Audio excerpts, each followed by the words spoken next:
आगे चलकर हमारी बहू बनेगी। ये क्या कर रहे हो राजेश? इसे लेकर कहाँ चल दिए? तुम्हारी बहू के गले में डालने के लिए। तुम इतने गिर गए हो कि आज तुम्हारा हाथ माँ की गर्दन तक पहुँच गया। जो आदमी नजरों से गिरा दिया गया हो, उसे क्या मालूम उसके हाथ क्या कर रहे हैं और पांव कहाँ जा रहे हैं। राजेश सुनो।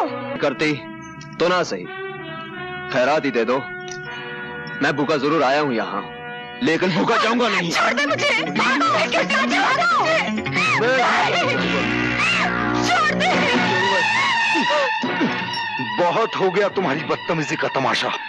मैं बर्दाश्त नहीं कर सकता कि किसी मर्द का हाथ एक कमजोर औरत पर उठे, चाहे वो औरत वेश्या ही क्यों ना हो। सुन लो दोस्त, तुम वैश्य के जीने पर तो चढ़कर खुद आए थे, लेकिन जाओगे 4 कंधों पर सवार होकर।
स्टार्ट करो, चलो।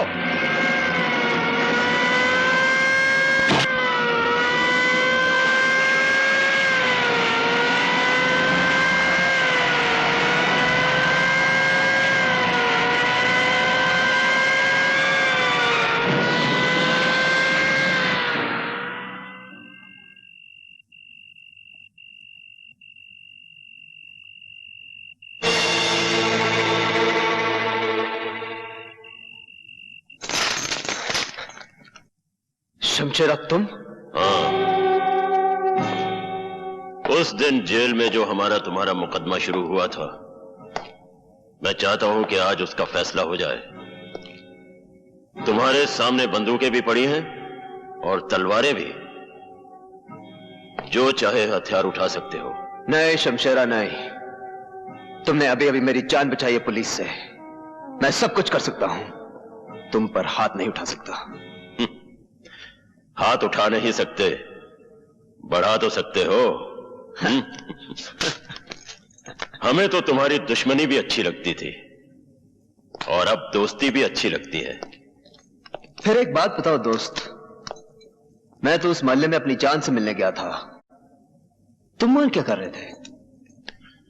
मैं अपने एक दुश्मन का पीछा कर रहा था जो उसी कोठे पर गया था। ओह, इससे तो यही जाहिर होता है कि हम दोनों का एक ही दुश्मन है। दुश्मन ने हमारी दोस्ती की जंजीर में एक कड़ी और जोड़ दी है। दुश्मनी वो आग है जिसमें दोस्ती का लोहा तपकर फौलाद बनता है। इसी बात पर एक बार फिर से मिलाओ हाथ।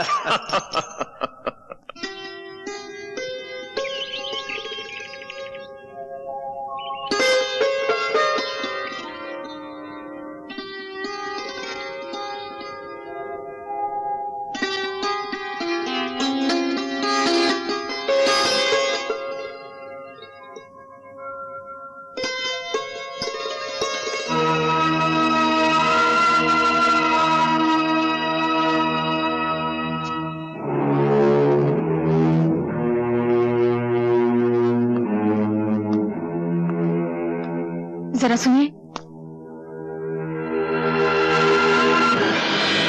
अपनी अमानत तो लेते जाइए। अमानत? हाँ, जिस चीज को आप लेने आए थे उसे यही छोड़कर चले जाएंगे आप?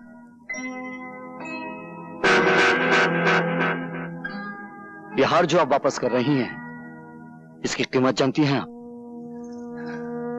जानती हूँ, लेकिन इस हार की कीमत आपकी मुलाकात से बहुत कम है। कल रात जब मैंने आपको मुझ जैसी तवाइफ को बचाने के लिए लड़ते हुए देखा तो पता चला कि शैतानों की दुनिया में आप जैसे इंसान भी बसते हैं।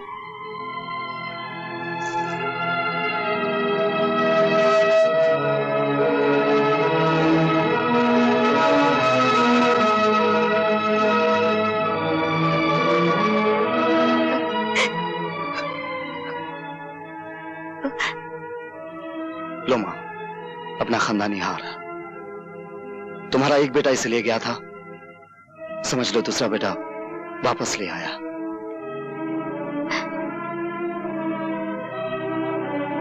हार तो तुम ले आए हो, लेकिन इस खानदान की इज्जत कब वापस आएगी?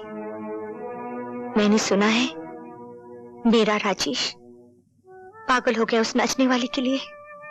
जिस तरह आज हाल ले आऊं मां, उसी तरह एक दिन राजेश भी आएगा। तुम्हारी आंखों से जो मोतियों की लड़ियां गिर रही हैं, उसके एक एक दाने पे मैं अपने खून की आखिरी बूंद तक कुर्बान कर सकता हूं।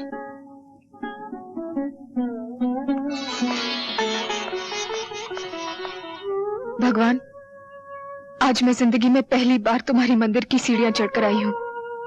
ये कहने आई हूं कि ना तो मुझे तुम्हारी ये दुनिया चाहिए, ना वो, ना आसमान पे बिखरे हुए तारे चाहिए और न जमीन के नीचे दबे हुए खजाने। चाहिए तो बस यही चाहिए, मुझे उस बाजार से उठा लो जिसे आज तक मैं अपनी मां की गोद समझती आई हूं, और मेरे सर पर वो आंचल डाल दो जो एक कोठे वाली को घरवाली बना सकता है।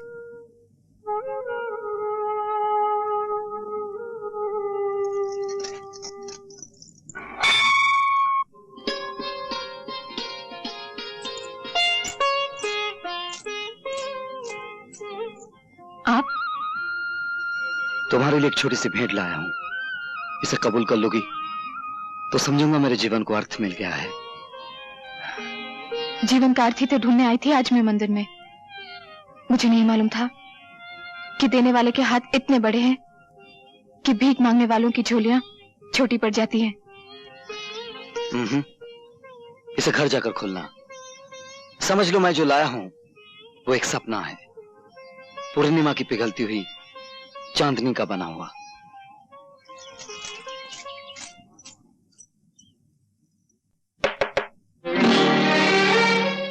तुम?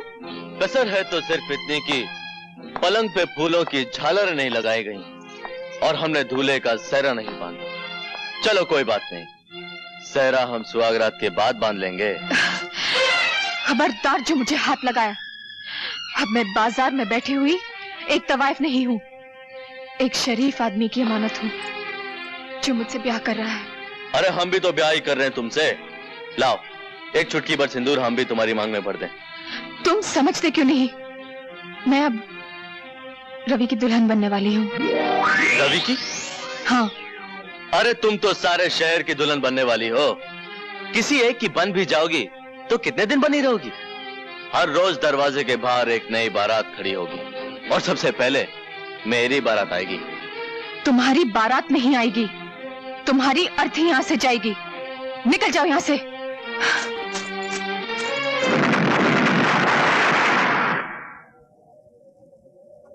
शाबाश, आज रवि की जिंदगी का आखिरी दिन है। उसकी जीप यहां से गुजरेगी तो धमाके में उसकी जान और मेरा इंतकाम दोनों खत्म हो जाएंगे।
रवि, तुम्हें चोट तो नहीं आई?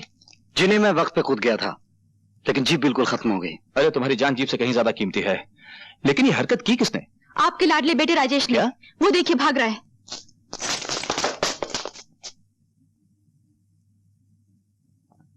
मुझे बचा लो माँ, मुझे बचा लो। आज तुम्हें कोई नहीं बचा सकता। क्या हुआ? क्या किया है मेरे राजेश ने?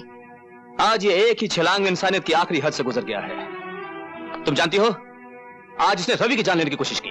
रवि की? क्या ये सच है? यही सवाल जब अदालत में इससे पूछा जाएगा तो ये कह नहीं सकेगा कि ये झूठ है। सवाल तो आज मैं अपने आप से कर रहा हूं कि मैंने ऐसा बेटा मांगा क्यों था। मैं तो अपनी वसीयत में लिख जाऊंगा कि मेरी चिता को नीच से नीच आदमी आग दे, मगर ये अधिकार मेरे बेटे को ना मिले। मुझे ये अधिकार चाहिए भी नहीं। चाहिए तो सिर्फ अपना वो हक चाहिए जो आपने एक सगे बेटे से छीनकर एक बेगाने को दे दिया है। मेरा जुर्म ये नहीं कि मैंने रवि की जान पे हमला किया, मेरा जुर्म ये है कि मेरा हमला नाकाम रहा। आपने मुझे बुलवाया था ठाकुर साहब? आइए इंस्पेक्टर साहब, इसे गिरफ्तार कर लीजिए। इसने रवि की जान लेने की कोशिश की है। ठाकुर साहब, तुम देख रही हो माँ, पिताजी मेरे साथ क्या सुलूक कर रहे हैं। जो आज हुआ है बेटे, वो कई साल पहले हो जाना चाहिए था। गलती तो हमारी है जो हमने जहर के पौधे को दूध से सींचा। इंस्पेक्टर साहब, ले जाइए इसे। ठीक है। इसे एक मौका दे दीजिए, ये सुधर जाएगा। ले जाइए इसे इंस्पेक्टर साहब। भिजवा दीजिए मुझे जेल में, चढ़वा दीजिए मुझे फांसी के ऊपर। इससे ज्यादा आप कर भी कर सकते हैं। आप मेरे बाप नहीं, कसाई है, कसाई है आप। सावित्री,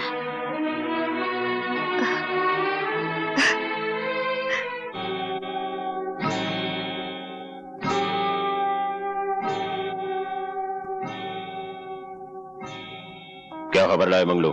सरदार, प्रेम सिंह के बेटे राजेश ने रवि को मारने की कोशिश की, इसलिए प्रेम सिंह ने राजेश को पुलिस के हवाले कर दिया। यह तो हमारे लिए बहुत बड़ी खुशखबरी है। अब शमशेरा बेटे को पुलिस से आजाद करा के उसे उसके बाप ठाकुर प्रेम सिंह को मारने के लिए इस्तेमाल करेगा, और फिर ठाकुर प्रेम सिंह की चिता तैयार करेगा शमशेरा, और उसमें आग लगाएगा उसका बेटा राजेश।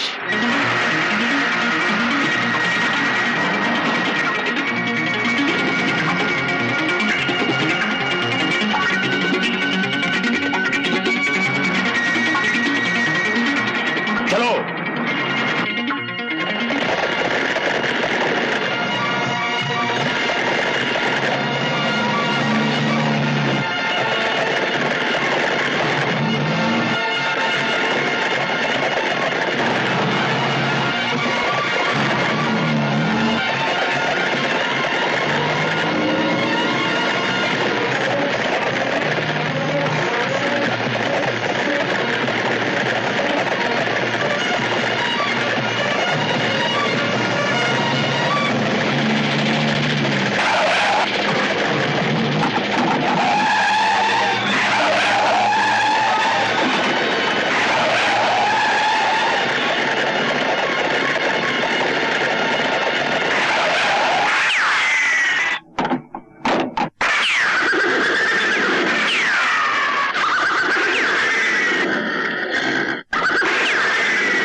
हेलो प्रेम सिंह, क्या ये क्या कह रहे हो तुम?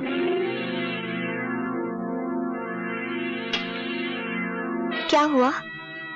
शमशेरा और उसके आदमी राजेश को उठा के ले गए हैं। नौजवान, तुम्हारे दिल में यह सवाल उठ रहा होगा कि मैंने तुम्हें क्यों बचाया है। जवाब सुनने के लिए मैं सर से पांव तक कान बन गया हूं। मेरा एक रिश्ता तुम्हारे बाप से है और दूसरा तुमसे। तुम्हारे बाप से मेरी पुरानी दुश्मनी है, और तुम्हारी कहानी उस दुश्मनी से भी बहुत ज्यादा पुरानी है। डैडी से आपकी दुश्मनी क्यों है मैं जानता हूं, नहीं जानता तो दूसरी कहानी नहीं जानता। 20 साल पहले मेरा इकलौता बेटा मर गया था। तुम्हें सामने देखा तो मुझे लगा जैसे मेरा बेटा ही वापस आ गया हो। अगर आज वो जिंदा होता तो तुम्हारी ही उम्र का होता। उसके खून में भी जवानी की आग भड़क रही होती, आंखों से शोले लपक रहे होते, मेरे दुश्मनों को जलाकर राख कर देने के लिए। अगर तुम्हारे बाप से मेरी दोस्ती होती तो मैं उसे कहता कि मेरा सब कुछ ले लो, लेकिन अपना बेटा मुझे दे दो। आप अपने दुश्मन के बेटे को अपना बेटा बनाने के लिए तैयार हो जाते? तैयार ही नहीं